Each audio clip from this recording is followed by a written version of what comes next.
শুরু করো। ব্যঞ্জন বর্ণের সাথে আমরা স্বরচিহ্ন জুড়ে কি লিখেছি কেন দেখো। প, এটা কিছু নাই। পা, পি, পি, পু, পু, পি, পে, পই, পো, পো। তাহলে এখানে আমি ব্যঞ্জন বর্ণ পটা তার সাথে আমরা স্বরচিহ্ন যুক্ত করে কতগুলো বর্ণ লিখেছি। তাইলে আমাকে কি করতে হবে, উপর থেকে স্বরচিহ্ন যুক্ত বর্ণ নিয়ে শব্দ গঠন করতে হবে। তাহলে এইখানে আমি একটা তোমাদেরকে করে দেখাইছি, পি রা, ওইখান থেকে আমি পিটা নিয়ে নিয়েছি। তাহলে আমি এখানে পিটা নিয়ে নিয়েছি, তাহলে পিড়া হয়ে গেছে। এইখানে আমি এইখানে ফাঁকা আছে, তাহলে এই যে আমি এখান থেকে কোন বর্ণটা লিখব, পয়ের রস্যুটা লিখব নাকি। তাহলে পয়ের রস্যু পুষি, আমরা সবাই পুষি লিখেছি। তাহলে এবারে আমি এইখানে জোরে বলো, জোরে প। তাহলে এখানে আমার পুটা চলে গেল, এখানে আমার এবারে প চলে যাচ্ছে, প। এইখানে এই তুমি রেডি করো, এর পরেরটা এটা পয়ে দিব পূজা। বলো এইটা কি বসবে,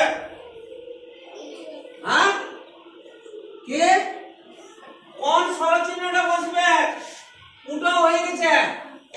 তাহলে এখানে আছে প কাটটা আছে বাকি, আর পয়ের রস্যটা বাকি আছে, এই দুটো বাকি আছে। এই দুটোর মধ্যে কোনটা বসবে, পান, পোয়াকার, পোয়াকার বলো, পোয়াকার। তাহলে এটা পোয়াকার।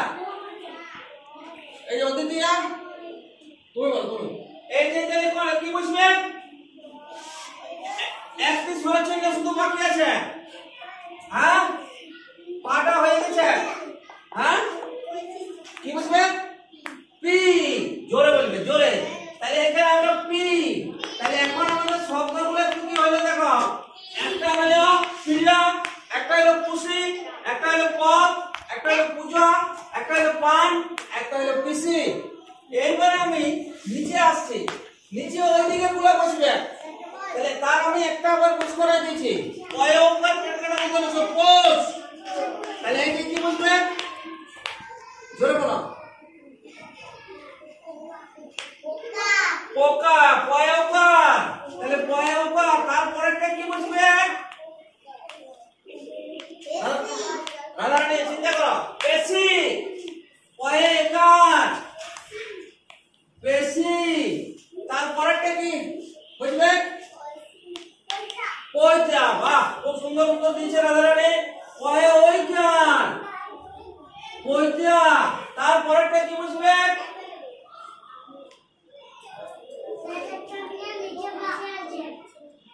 এখানে এইটা হয়ে গেছে, এইটা হয়ে গেছে, এইটা হয়ে গেছে। কি বুঝবে, পিঠা, পিঠা, পয়েরি। কি বুঝবে তখন বলতে হবে পয়েরি। তাহলে পিঠা। তাহলে এইগুলো তোমরা খাতায় করে আমাকে দেখাও। সে বন্ধ করবো।